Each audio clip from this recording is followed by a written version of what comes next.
श्री जगन्नाथ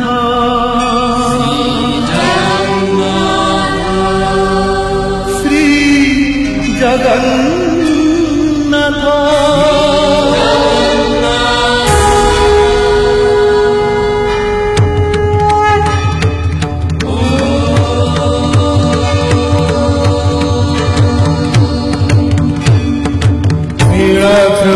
शंखमध्ये शतदलकमले रत्नसिंहासनस्थं सर्वालङ्कारयुक्तं नवघनरुचिरं संयुतं चाग्रजेन भद्राया वामभागे रथचरणयुतं ब्रह्मरुद्रेन्द्रवन्द्यं वेदानां सारमीशं सजनपरिवृतम् ब्रह्मदारुं स्मरामि ब्रह्मदारुं स्मरामि।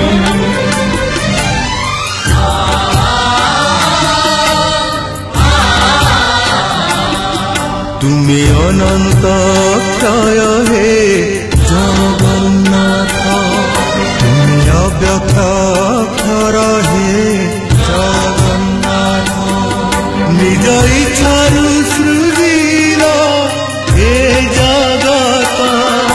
आदि नहीं जे तुमार नहीं अंत तुम्हें पवित्र ओंकार चिर सत्य नील सिंधु तीरे नीलाचल कहीं विराजित बड़ देउल दारु ब्रह्म रूपे हे विश्व पालन उड़ा पताका पतित पावन